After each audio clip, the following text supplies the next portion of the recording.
Yo, what's going on, Panthers Nation? Welcome back to the Panthers Breakdown Podcast. Here on the second episode, we're going to talk about the blueprint the Panthers published on YouTube, and we're also going to talk about the latest transactions and a whole lot more. Buckle up. All right, for the first episode of the blueprint the Panthers published, it was really more about the coaches and getting to know the coaches more. The thing that really stood out with me was Deuce Staley, how he brings the juice every single day, talking, beefing with players. It was just so nice to see. And he just pushes guys to be uncomfortable, but comfortable with him, if you see what I'm saying. I really love this quote he said at one of his pressers with the Panthers. He said, "Getting them to run through a brick wall with me and not for me, because I'm going to be the first one to run through the brick wall. I'm going to lead the charge." I loved that quote. It made me want to run through a brick wall with him. It was a really good quote that I enjoyed. Another part I really liked in episode 1 was seeing Frank Reich and Dom Capers reunited again and looking at old memories and reminiscing of the beginning of the franchise. It was just really good to see that and watch them basically grow up together in the franchise and as a football player and as a coach. And it's really good to see them reunite as two coaches coming alongside each other and building the offense and defense, looking at it from different perspectives and just helping build this team and take it to the next level.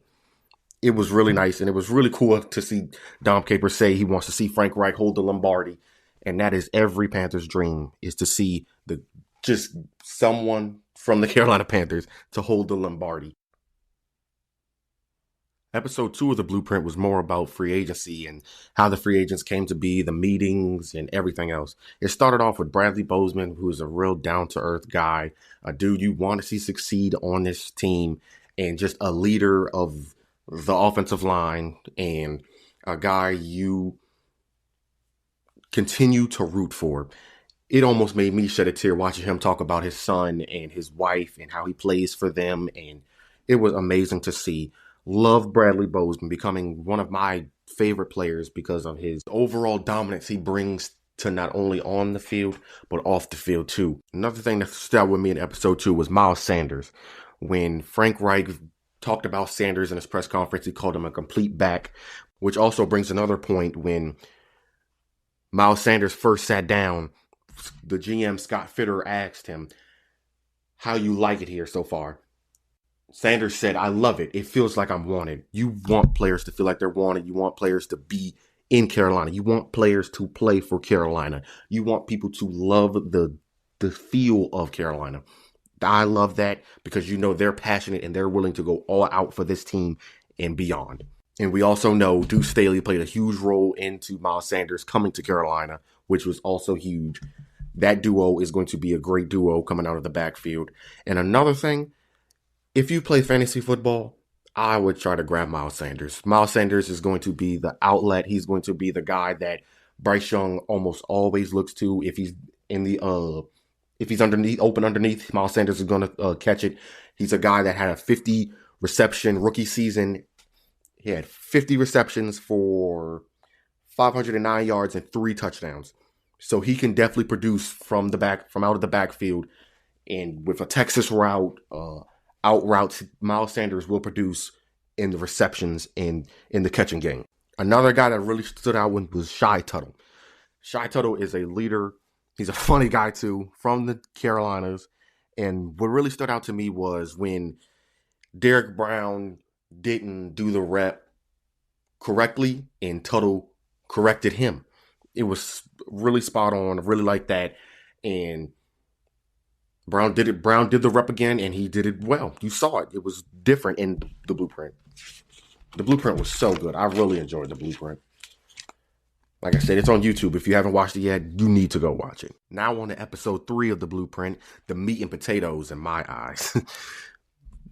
It started with Frank Reich describing his 5 traits of greatness for the quarterback position. His number 1, the QB should be the toughest guy on the team. Number 2, footwork and finish. 3, accuracy. 4, playmaking ability.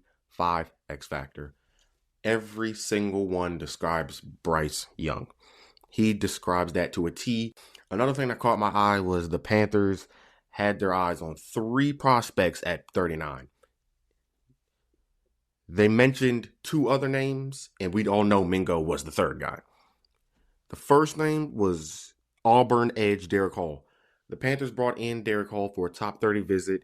He's a big, lengthy guy that can come off the edge, and I believe he went to Seattle at 37. Another name the Panthers was looking at was Matthew Bergeron, offensive lineman out of Syracuse. So that shows you how they view the offensive line and how much protection they want for Bryce Young. It's interesting to see that, and once again, that right guard position, knowing that Austin Corbett won't be ready for the start of the season, is going to be a competition to watch. I'm telling you, between Zavala, Cade Mays, Deontay Brown, Justin McCray, it is definitely going to be something to watch. And of course, the Panthers selected Jonathan Mingo. Steve Smith put in a little call with the Panthers, and Mingo was the guy. Love to see it. Another thing that was interesting to me was how wide receiver coach Sean Jefferson talked about Jonathan Mingo in the draft process. Jefferson said he fits our Z wide receiver to a T. Very strong at the point of contact. He's going to move DBs off their spot. As far as what we want as a complete receiver in the run and pass game, this kid is it. Going back to episode 1, Sean Jefferson, he is a guy that brings the juice to the wide receiver room. He's always talking to guys, talking about them, what they could work on and what they should have done on this. In one practice, Mingo told Jefferson he loved the way he ran the route one time, and it felt good. And Jefferson said he loves to hear that. He loves to hear the guys talk back, give him feedback. All of these episodes are really good. We all know about the trade the Panthers made with the Steelers in day 2 when the Panthers traded up with the Pittsburgh Steelers for edge rusher DJ Johnson. Assistant GM said the Panthers won the Steelers trade by 22 points. The Panthers traded up from 93 to 80, and they gave up 93 and 132 for 80. And the Steelers went on to pick Darnell Washington from Georgia, the tight end, and edge rusher Nick Herbig from Wisconsin. At first, it was a questionable move, and it still is a questionable move until we see what DJ Johnson can bring to this team. Johnson is a guy that is an above-average run stopper, but a little bit lacking in the pass rushing department. We know he can, of course, work on that, and Ejiro Evero said that when he called him after he was drafted. And at the end of day 2, GM Scott Fitterer got an interesting text from Chandler Zavala saying, "Hey, just want you to know, I really want to be a Panther. Don't forget about me." That is really interesting. And once again, like I said earlier, you love to see guys that want to be a Panther. And Fitterer really did a good job of basically not giving up that the Panthers really want Zavala and letting his agent know that other teams want him and are calling for him. He did a good job of that and making sure the Panthers can secure Zavala, and they really got a steal in day 3, early day 3.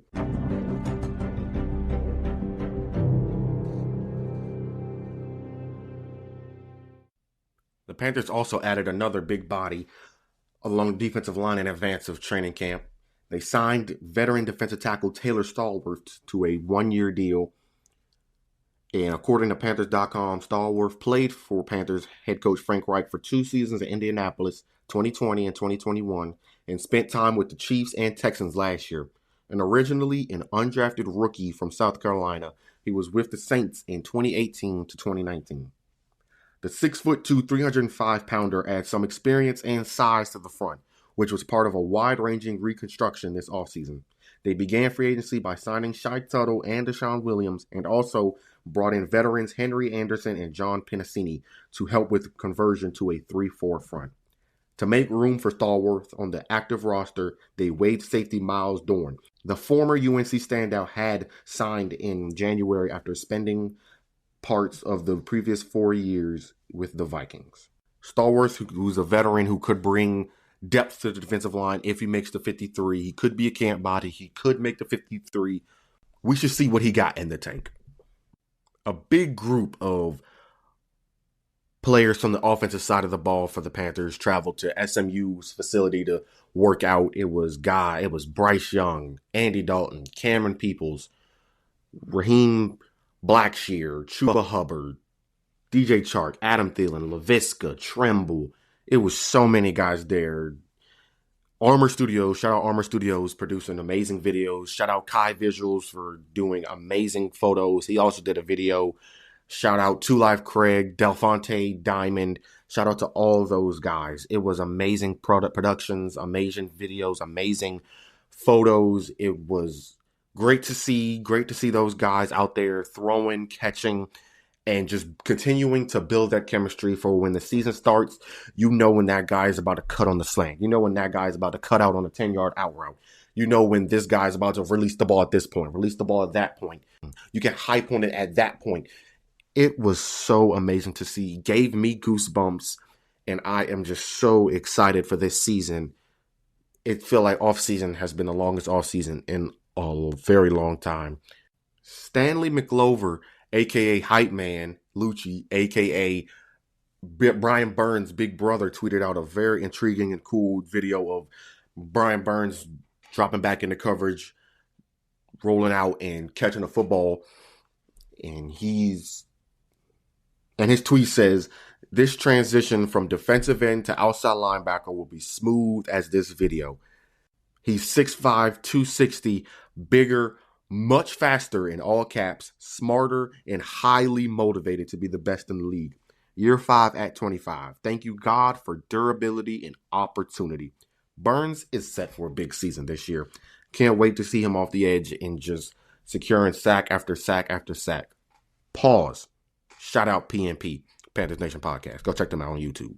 The Panthers dropped an absolute bomb on the fan base on Monday, July 10th, announcing that they will induct Julius Peppers and Muhsin Muhammad into the Hall of Honor. Two guys that absolutely deserve it. Two well-known, great guys in the franchise who was not only doing things on the field, but off the field. And they will be honored at the October 29th game where the Panthers play C.J. Stroud and the Houston Texans. Bryce Young, C.J. Stroud, blood and guts. Just another great thing to add to that day that everyone will look forward to. Congratulations to those two guys. So happy to see that for them. And I cannot wait until that day comes. Get your tickets. Get your tickets here. That's right. FanFest is back. August 2nd on Wednesday. Tickets at FanFest will be $5 and go on sale to the public beginning Thursday, July 13th at 10 a.m. on Panthers.com and Ticketmaster. Make sure you go secure your tickets. Show up, show out. And the gates open at 5:30 p.m., 6 p.m. on-field entertainment begins, 7 p.m. practice begins, and 9:15 p.m. fireworks/laser show begins. Tickets to FanFest will be limited to 6 per Panthers and Ticketmaster accounts and will be mobile delivery only. So make sure you guys go get your tickets. They open at 10 a.m. July 13th on Thursday. By the time this episode comes out, they have been out for almost 24 hours. So make sure you guys go get it, go secure your tickets, and have fun at FanFest. Always a good time there.